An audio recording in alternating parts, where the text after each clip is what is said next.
The scalpel was already in my hand when my phone buzzed on the table. 7:14 a.m.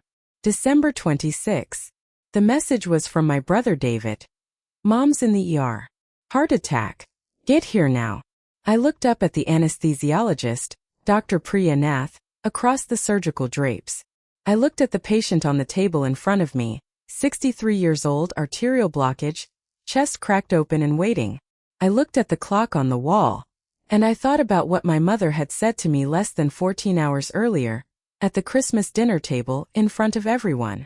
She had looked at me, her youngest daughter, her so-called disappointment, and she had said in that quiet voice she used when she wanted the words to land clean and hard, "Sarah, when are you going to stop pretending and get a real job?" She didn't know. She had no idea.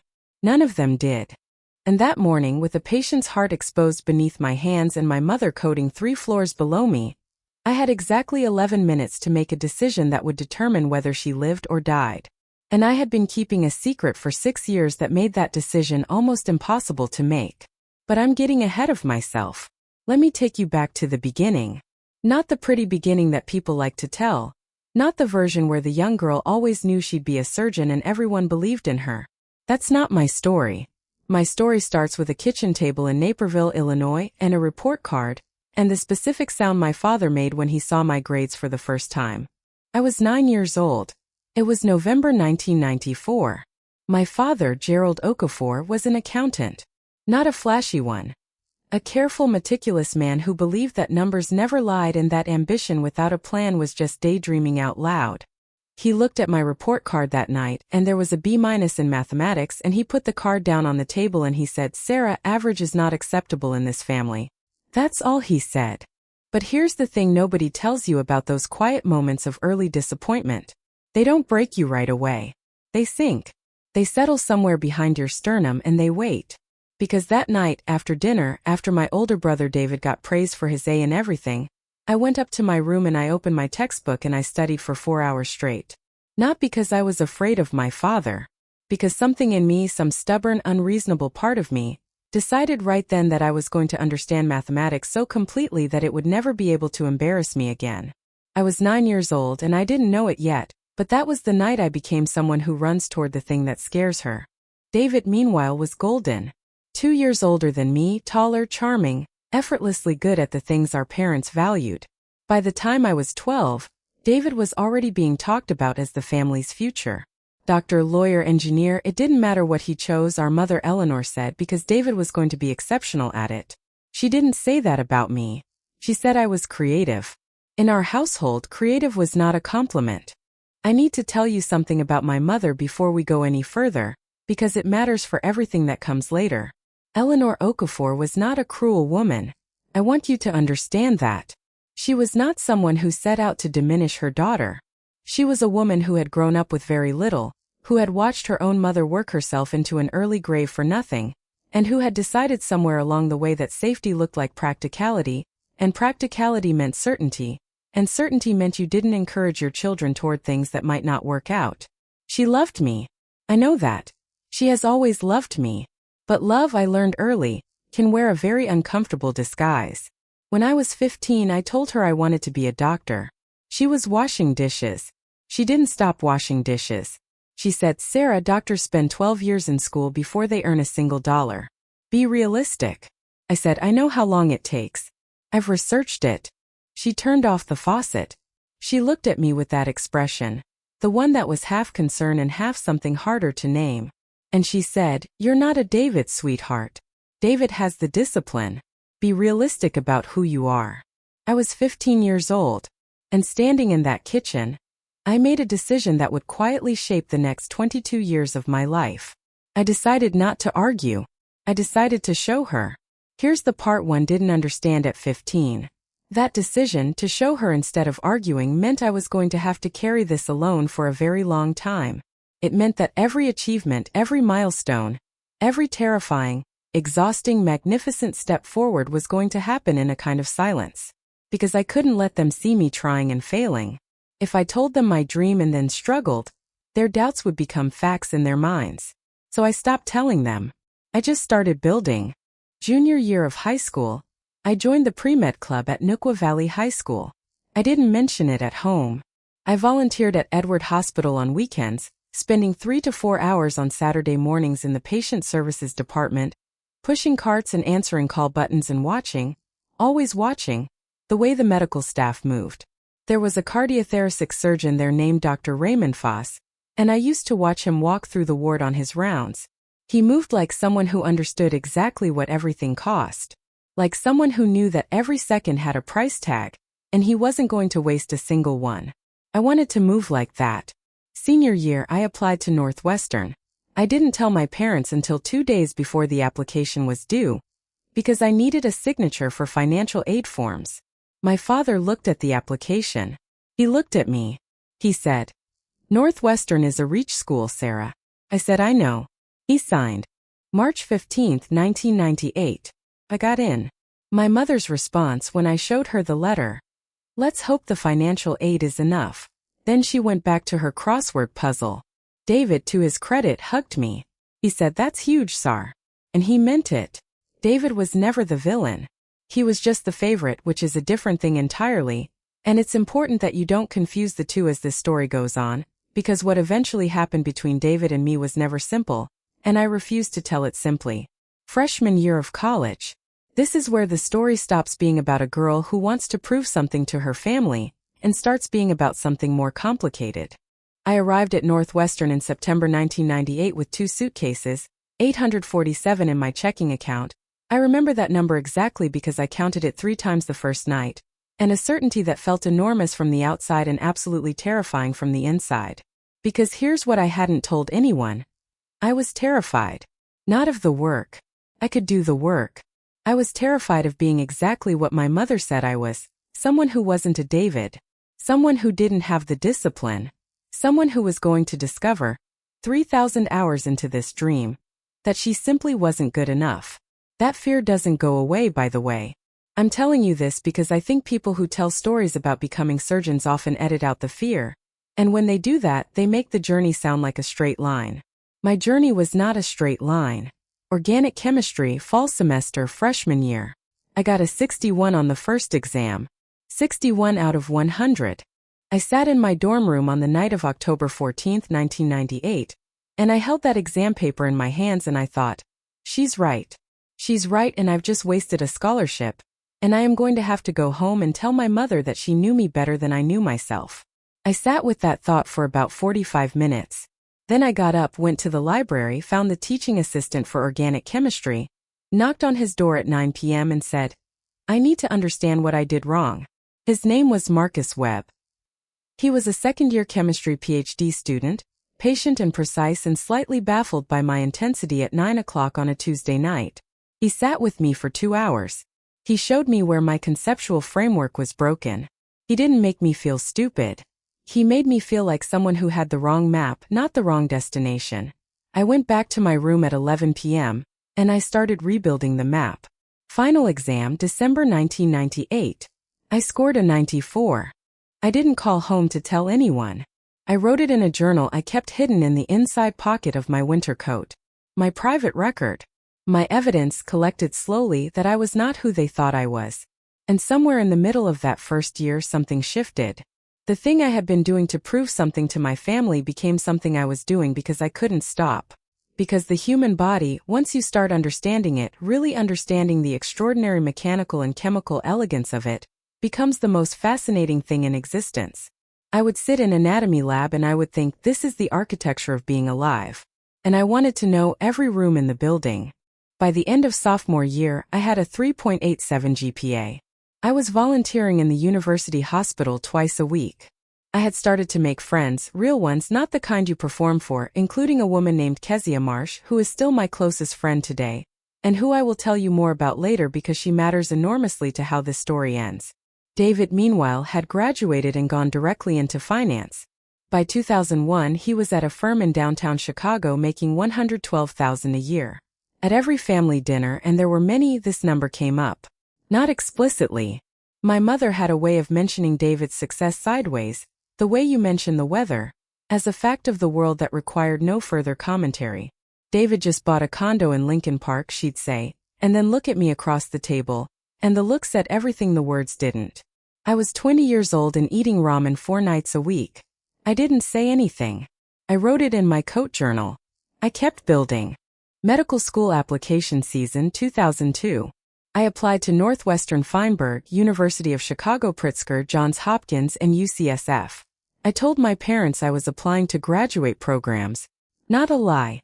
Not the whole truth. I got into all 4. I chose Feinberg because I wanted to stay close to home. I'm going to be honest with you about this.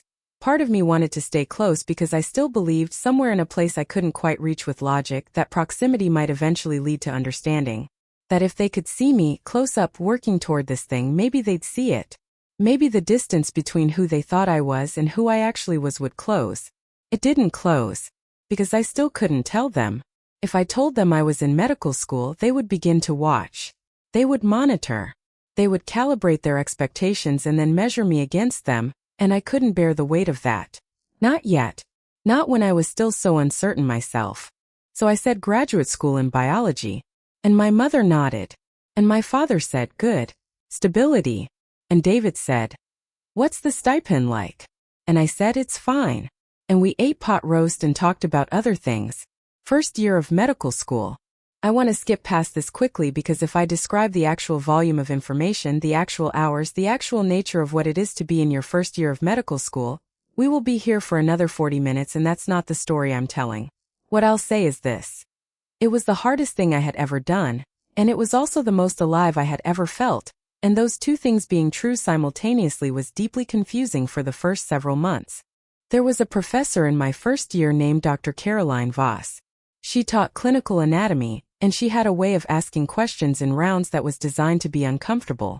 She would look at a student and ask them something specific and then wait, just wait, in total silence while the student either found the answer or collapsed under the pressure of not having it. The first time she called on me, I gave the wrong answer. The second time she called on me, I gave the right one. The third time she called on me, I gave an answer so complete and so specific that she looked at me for a moment with an expression I didn't immediately recognize. Later, when I'd been in medicine for years, I understood what that expression was. It was recognition. She was recognizing someone who thought the way she thought. After that class, she stopped me in the hallway. She said, Miss Okafor, do you know what you want to specialize in? I said, cardiothoracic surgery. She looked at me for a long moment. Then she said, good. That field needs people who can sit with difficulty. I didn't know exactly what she meant at the time. I do now. Because here is the truth about cardiothoracic surgery that you don't fully understand until you're inside it. It is the field that requires you to stop someone's heart on purpose, fix what's broken, and then start it again. You hold a human being's life in your hands in the most literal sense possible. The heart stops. The machine breathes for them. And you work. And then you bring them back. There is no profession on earth that more completely embodies the idea of being trusted with the absolute worst moment of someone's life. And I wanted that responsibility. Not because I wanted power. Because I wanted to be someone who could be counted on in the exact moment when everything was on the line. I wonder sometimes if that desire came from my childhood. From all those years of being told I wasn't reliable enough, disciplined enough, realistic enough. Maybe I became a heart surgeon because I needed to be someone who could be counted on in a way that was completely undeniable. Or maybe I just loved the heart. Maybe that's the whole answer. Year 3 of medical school. Surgery rotations began in January 2005. I was 25 years old. I had not told my family what I was studying. By this point, the story I told at family dinners was increasingly complicated and increasingly vague. And I had begun to feel the weight of the deception in a way that was harder to carry than the academic work. Because every time I sat at my mother's table and watched her talk about David's promotion, watched her look at me with that particular mixture of love and low expectation, I felt two things simultaneously: the pride of knowing what I knew about myself, and the exhaustion of keeping it secret. There was a moment in March 2005 that I think about often. I was home for a weekend. It was my mother's birthday. She had invited David, David's then-girlfriend Priscilla, my father's sister Auntie B, and her husband. We were sitting at dinner and my Auntie B said, "Sarah, your brother tells me you're studying biology. What are you going to do with that?" And there was a pause. One of those loaded family pauses. And my mother said, "Sarah's still figuring it out." Said it gently. said it like it was neutral. But the table knew. Everyone at that table understood the sentence beneath the sentence. Sarah's still figuring it out meant. Sarah doesn't have a plan. Sarah is not a David. I was 3 months away from finishing my 3rd year of medical school. I had a 3.91 average. I had already been identified by 2 attendings as someone with extraordinary surgical instinct. I was 3 months away from finishing the year that most medical students describe as the hardest they've ever endured. And I said, still figuring it out. And I ate my birthday cake. And on the drive back to campus that night I cried for exactly 11 minutes, which I know because I watched the clock on my dashboard and gave myself until the exit on I-88 to be finished with it. And then I stopped. And I drove the rest of the way in silence. And I thought, I am going to be so good at this.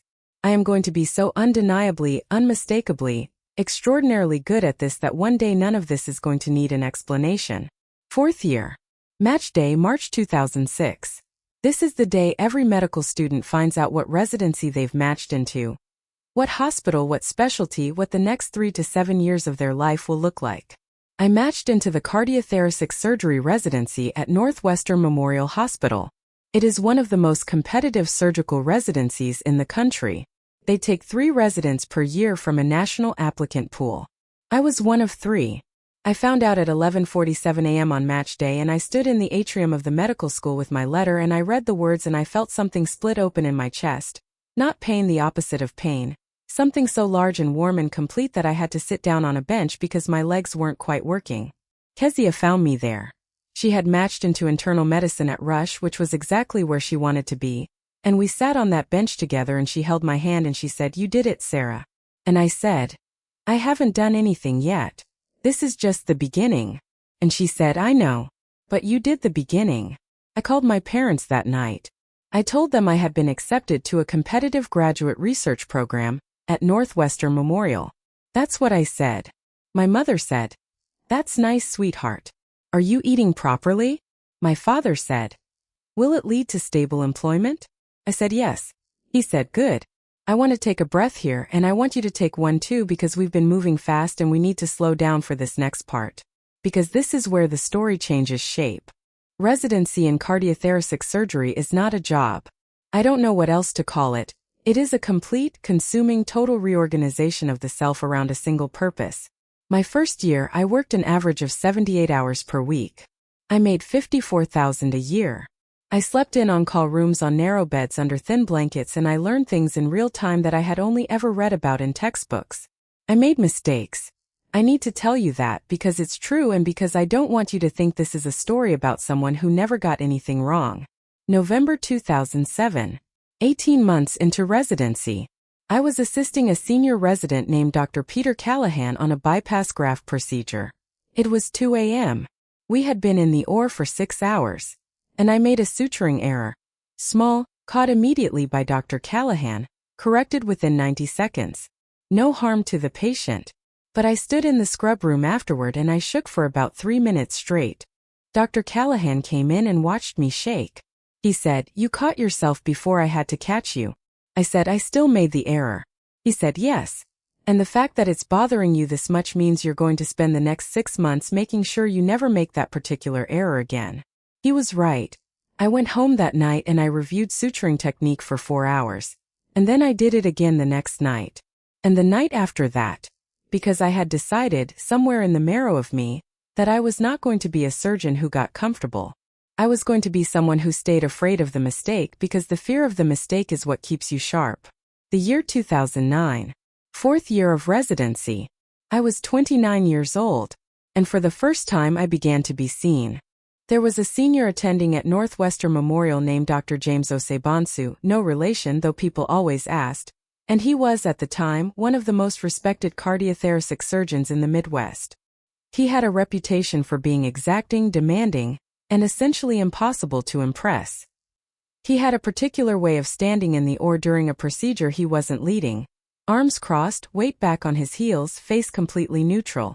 If you looked at his face during your procedure and you couldn't read anything there, you were doing fine. If he uncrossed his arms and leaned forward, someone was in trouble. March 2009. He was observing me during a valve repair. This was not a simple procedure and I was the lead resident on record, which meant that everything was on me. I was halfway through when I noticed a complication, a small tear in the leaflet tissue that had not appeared on the preoperative imaging. It required an immediate decision. I could continue with the planned procedure and risk the tear widening, or I could adapt the approach in real time to incorporate a secondary repair. I had 6 seconds to decide. I adapted. It added 40 minutes to the procedure. It also, according to the follow-up imaging 3 days later, gave that patient a result that was measurably better than what the original plan would have achieved. Dr. Osei came to find me in the residence lounge that afternoon. He sat down across from me. He looked at me the way Dr. Voss had looked at me in that hallway years earlier, that recognition look, and he said, "You made the right call in there today." I said, "I wasn't certain it was right until it was done." He said, "That's how you know it was actually a decision and not just a reflex. Decisions have doubt in them. Reflexes don't." He became my mentor. Not officially, he didn't use that word and I didn't either. But over the next 2 years, he would stop by my procedures more than was required. He would ask my opinion on cases before asking residents senior to me. He would leave journal articles on my locker with specific passages marked, and I would read every single one and come back to him with questions. Because of him, I stayed at Northwestern for my fellowship instead of going to Cleveland Clinic, where I had also been offered a spot. Because of him, I became a specialist in complex valve repair and coronary artery bypass procedures. Because of him, by 2013, when I was 33 years old, I was a fully credentialed attending cardiothoracic surgeon on staff at Northwestern Memorial Hospital, chief surgeon of the cardiothoracic division. 6 years after my mother's birthday dinner. 6 years after Sarah's still figuring it out. And I still hadn't told my family. Now I know what you're thinking. You're thinking, "Sarah, that's insane. Why not? Why, at some point in this journey, did you not just tell them the truth?" And the honest answer is that by the time I was a surgeon, the secret had become so old and so structural that it was holding things up. What I mean is, if I told them in year 1 of med school, that would have been a revelation. If I told them in year 3, an admission, maybe a celebration. If I told them at match day, a surprise, a wonderful one. But by the time I was a chief surgeon, 6 years had passed. 6 years of them not knowing. 6 years of Christmas dinners where they talked about David's income and my vague research. 6 years of my mother's careful, gentle disappointment. And if I told them now, the revelation wasn't just Sarah is a surgeon. The revelation was also Sarah lied to you for 6 years. And I couldn't figure out how to open that door without everything falling through it. So I kept waiting for the right moment. The right moment never came. And so the secret grew into something enormous and load-bearing, and I carried it the way you carry something you've carried so long you've stopped noticing the weight. Until Christmas 2018. Let me tell you about that dinner. December 25, 2018. My mother's house in Naperville. Dinner at 6 p.m. Attendees, my parents Gerald and Eleanor, David and his wife Priscilla. They'd gotten married in 2012. Their 2 kids, Marcus, who was 9, and Lily, who was 6, Auntie B and her husband Jerome, and me. I had driven down that afternoon from my apartment in Lincoln Park. I had performed 2 surgeries that morning, a scheduled bypass starting at 6 a.m., and an emergency valve replacement at 11 that had kept me in the OR until 1:30 p.m. I had gotten home, showered, changed into a red dress I'd bought specifically for Christmas because my mother had once said, when I was in my 20s, that I looked nice in red, and I drove to Naperville still running on surgical adrenaline. Dinner was beautiful. My mother is an extraordinary cook. Jollof rice, turkey, fried plantains, a goosey soup. My father at the head of the table, comfortable and warm. The kids running around. Auntie B telling a story about her neighbor's dog. David opening a bottle of very good wine he'd brought from a trip to California. For a while it was just family. Just Christmas. And I let myself be inside that for a while without being the person who was hiding something. And then, around 7:30, something shifted. David was talking about his year. He'd closed a major deal in October. I learned later it was worth approximately $4.2 million in commission to his firm, of which he would see a significant bonus. He was talking about it with the particular pleasure of someone who has worked very hard and knows it and has decided it's appropriate, at Christmas dinner, to share this information. And my mother was glowing. She was so proud of him. And it was real, her love for him was completely real. But there was also, as there always was, a second story being told underneath the first one. And the second story was about comparison. She looked at me. She'd had 2 glasses of wine. She said, "Sarah, when are you going to stop pretending and get a real job?" The table went quiet. David looked at his plate. Priscilla made a small sound that was not quite a word. My mother's face as she said it was not cruel. It was tired. It was the face of a woman who had been patient for what felt to her, I think, like a very long time, who had been waiting for her youngest daughter to amount to something that she could understand and celebrate, and who had perhaps had slightly too much wine and said out loud what she usually only implied. I was 38 years old. I had performed over 400 cardiac surgeries. I had published 17 peer-reviewed articles in journals, including the Journal of Thoracic and Cardiovascular Surgery. I was 2 months away from receiving an award from the Society of Thoracic Surgeons that is given to 12 physicians per year across the entire country. And sitting at my mother's Christmas table in my red dress, I felt 9 years old again. I felt the 61 on the exam paper in my hands. I felt the kitchen where she'd told me that David had the discipline and I should be realistic. I could have told her right then. Everything. 14 years of training. Chief surgeon. The award. All of it. Instead I said, "I'm working on it, Mom." And she sighed. A small, gentle, completely devastating sigh. And we went back to dinner. I left at 9:30.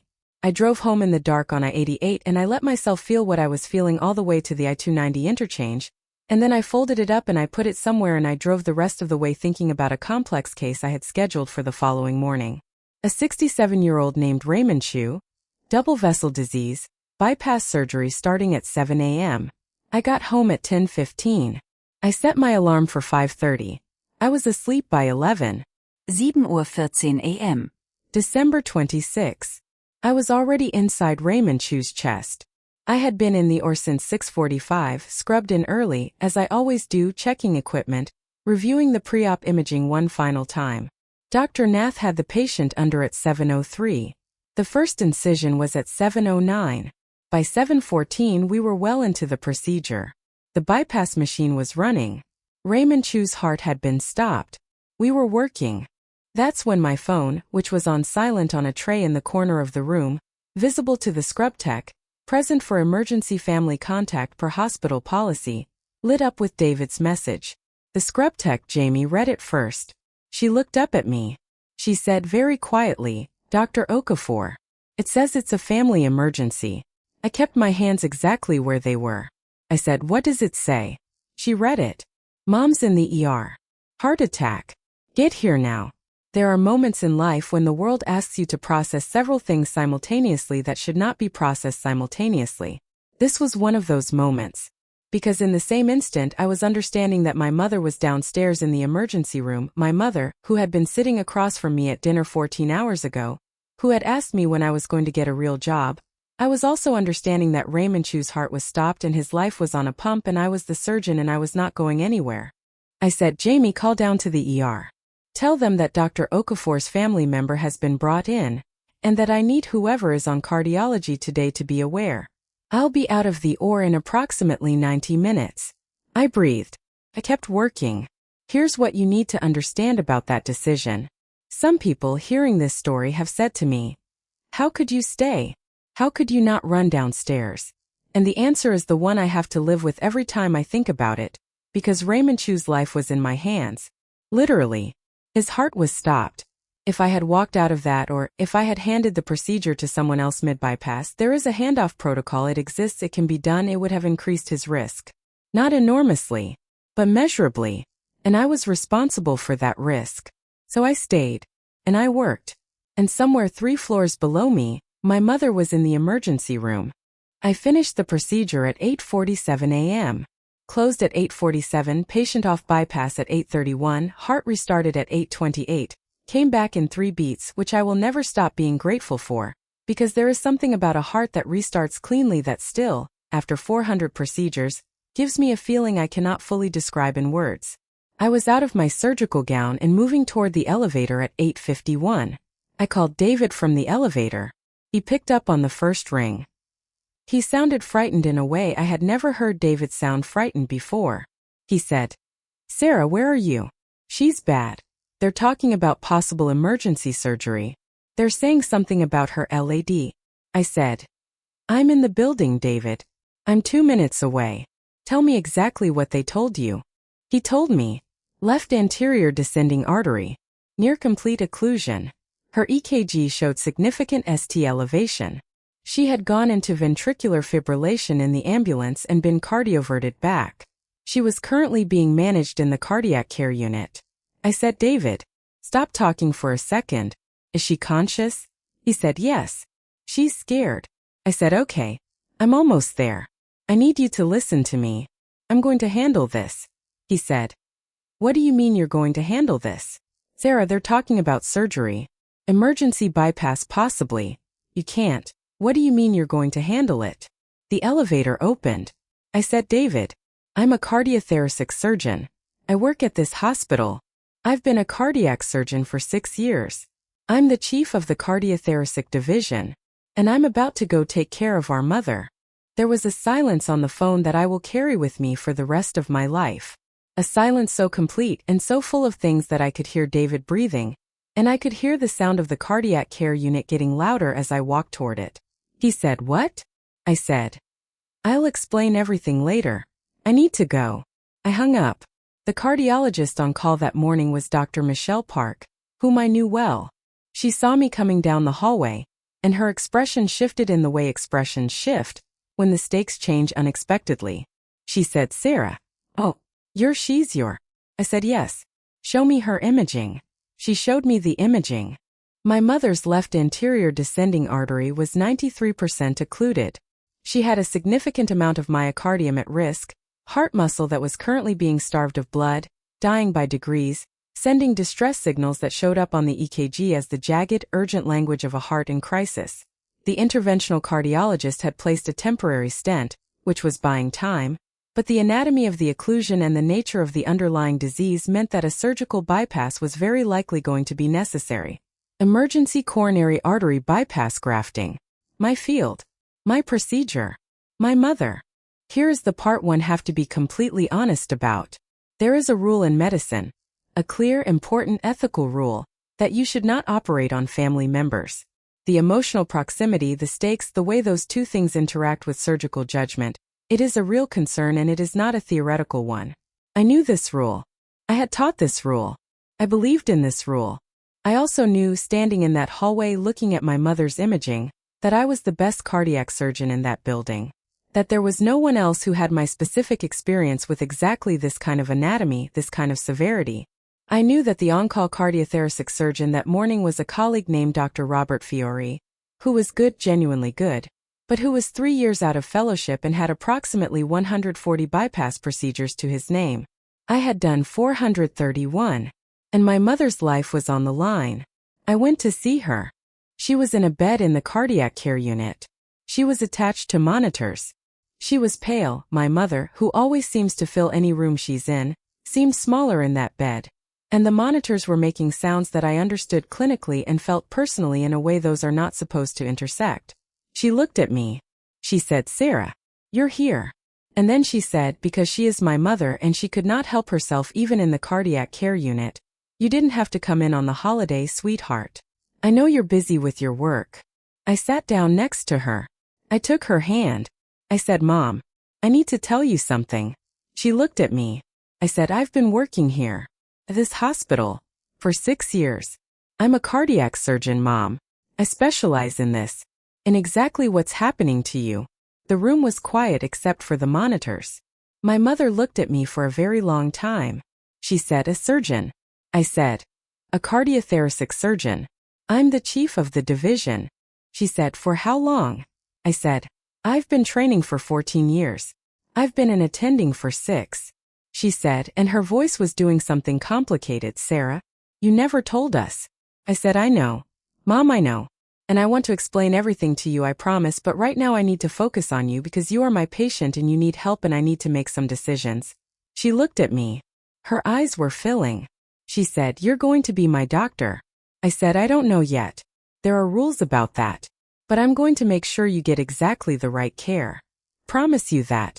And she did something then that she had not done since I was very small. She put both hands around my one hand and she pressed it, and she said, "I believe you." Those 3 words. After everything. I believe you. I had to excuse myself for 30 seconds. I went to the supply alcove adjacent to the unit and I stood there and I breathed and I was completely present with what I was feeling for exactly 30 seconds and then I walked back out. Dr. Park was waiting for me. Dr. Fiore had been called in and arrived 7 minutes later. I briefed him on my mother's case with the same clarity and specificity I would use for any patient.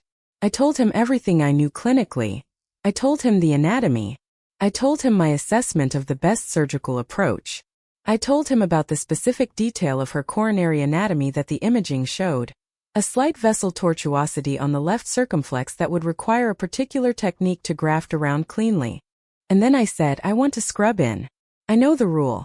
I also know that I am the most experienced surgeon in this building for this specific procedure, and that her life is at risk, and that I believe the right thing to do is for me to be in that room. Dr. Fiore looked at me. He said, "I'll lead you assist?" I said yes. "That's the right call," he said. "Then let's go. Here is what I want to tell you about the next 3 hours, and I want to tell it honestly, not the way surgeons sometimes tell it, as if the professional detachment is complete and perfect and the human part of them just steps aside. My mother was on that table. Her chest was open. Her heart was stopped. Her life was on the machine. And I was there. Present in every way I know how to be present, clinically precise, technically exact, reading the anatomy in real time, communicating with Fiore and Nath and the team, and also in some chamber of myself that surgical training had never fully sealed off. I was her daughter. The daughter who had sat at her table the night before. The daughter who had eaten her jollof rice and said, "I'm working on it," mom, and driven home on the dark highway. There was a moment at 10:23 a.m. by the clock on the wall, when we encountered exactly what I had anticipated from the imaging, the tortuosity on the left circumflex. Fiore paused for a fraction of a second, just a fraction, and I said quietly, "Angle the graft 11 degrees. Come at it from the left lateral approach." He did. It was correct. We completed the bypass. At 11:47 a.m., my mother's heart was restarted. It came back in 4 beats. 4 beats and then a rhythm. A real rhythm, steady and strong and completely her own. I watched those beats on the monitor. I watched the line find its pattern. And I did not cry in that, or I want to be honest about that, I did not cry because I have trained myself over many years to finish the work before I feel it. But I felt something move through me when that heart came back. Something enormous and quiet. We closed. I was at the suture line for the final closure because Fiore, who is a good man genuinely, looked at me and said without a word, simply stepped back. And I closed. At 12:34 p.m., Eleanor Okafor was taken to the cardiac intensive care unit. Vital signs stable, prognosis excellent. At 12:35 p.m., I walked out of the OR, removed my gloves, removed my gown, and stood in the scrub room and cried for exactly 4 minutes. And then I washed my face, walked out, and went to find my family. David was in the waiting room with Priscilla. My father was there. Someone had called him and he had driven up from Naperville in what must have been the most frightening 90 minutes of his life. Auntie B and Jerome had arrived. The whole family, arranged in the particular configuration of people who have been waiting in a hospital and have not been able to do anything except wait. David saw me first. He stood up. And I realized, looking at his face, that in the time since our phone call, 3 hours in the waiting room, he had apparently told our father. Because my father stood up too, and his expression was not the expression of someone hearing news.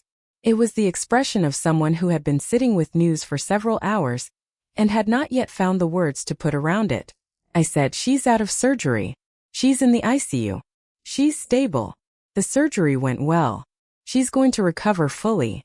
My father made a sound that was not a word. Priscilla put her face in her hands. David walked across the room and put his arms around me, and he held on in a way that I understood immediately. Not a congratulatory hug, not even a grateful hug. A brother holding his sister the way you hold someone when you realize you didn't know them as well as you thought you did, and that this is partly your fault and partly theirs and mostly just a fact of how things went. He said, "Into my shoulder, Chief Surgeon." I said, "Chief Surgeon." He said, "How long?" I said, 6 years as attending. 14 years training before that. He stepped back. He looked at me. He said, 14 years. I said yes. He said, Sarah, why didn't you tell us?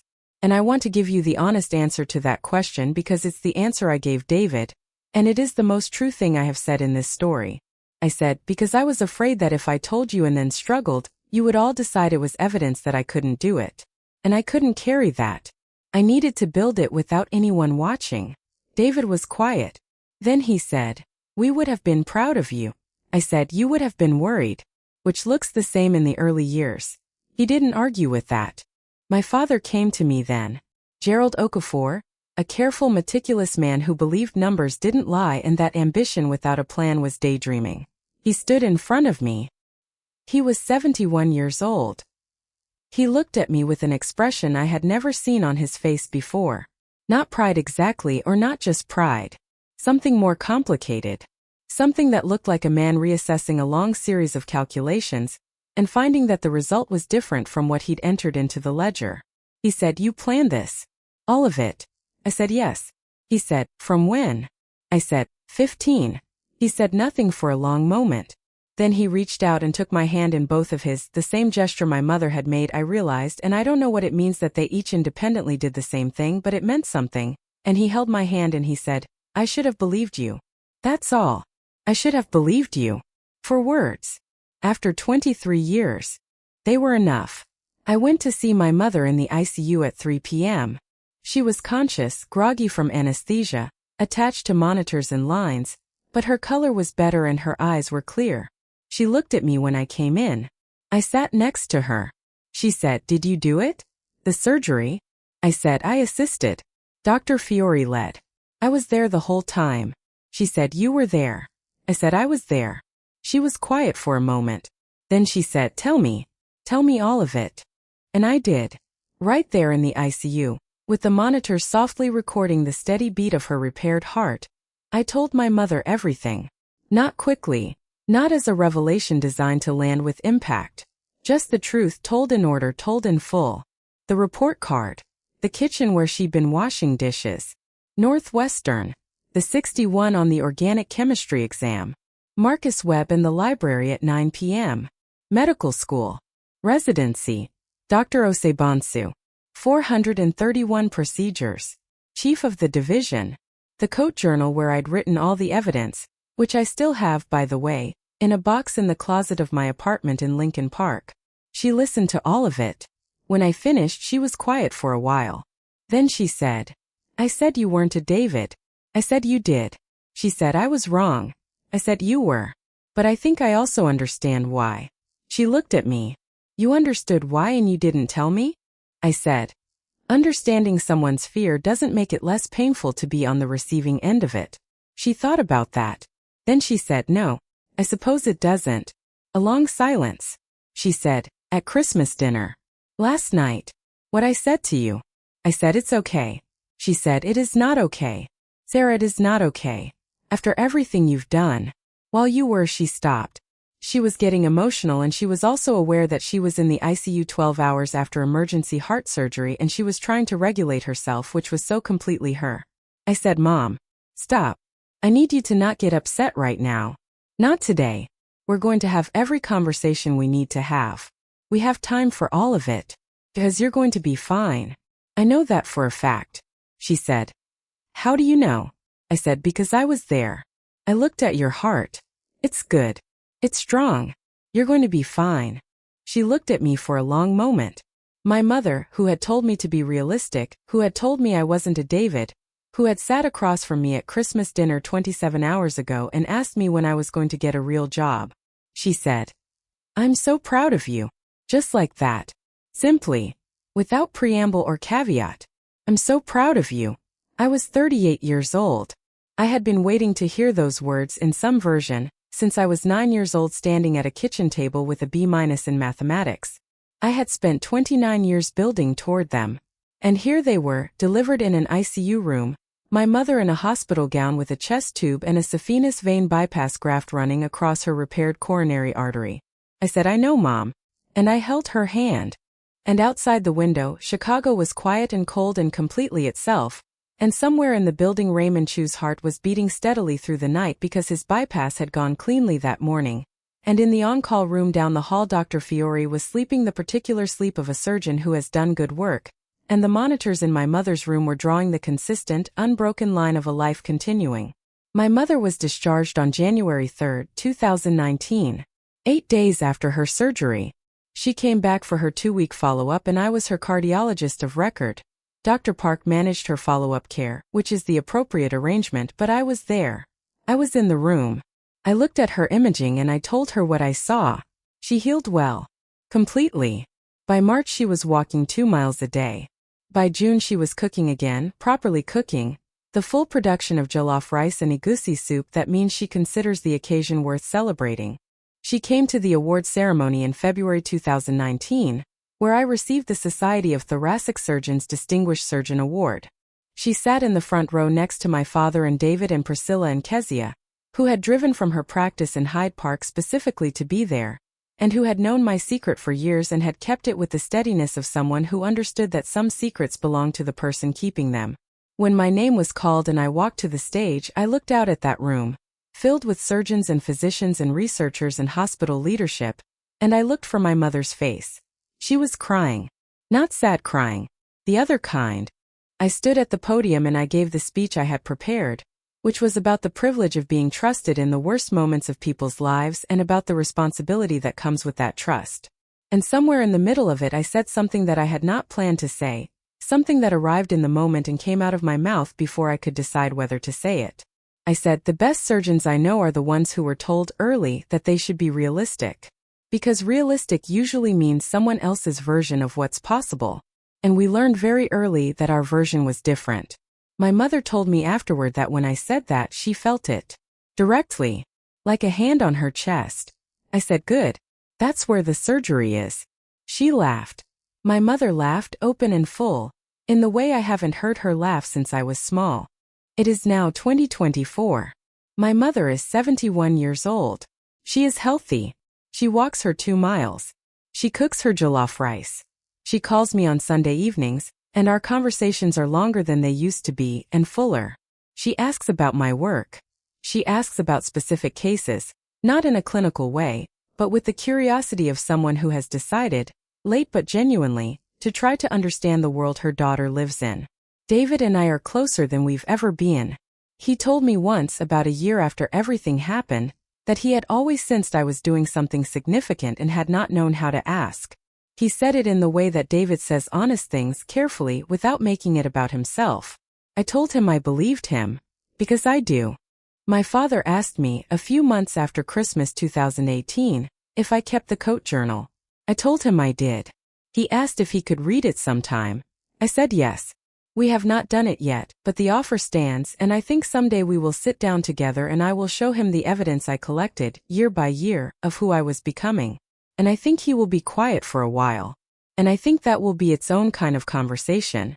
I want to tell you something as we come to the end of this. Something I've been thinking about for a long time. People ask me if I regret keeping the secret. If I wish I had told them sooner.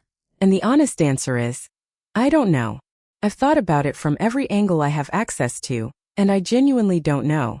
Because the secret was not just about pride, and it was not just about fear, and it was not just about the specific dynamic of my particular family. It was about the relationship between who we are becoming, and who we are allowed to become in the presence of people who love us. There is a way that being watched by the people who doubt you can collapse your ambition before it has a chance to harden. There is a way that other people's fear for you can get inside your own certainty and erode it. And I needed my certainty to be mine. I needed to build it in a room where no one else's anxiety could reach it. Was that the right choice? I'm not sure. I cost my mother and my father and my brother years of a version of me they could have known. I carried a weight that I didn't have to carry alone. I chose solitude over the complicated, imperfect support that my family, with all of their limitations, might have been able to offer. Maybe I should have given them the chance. Maybe they would have surprised me.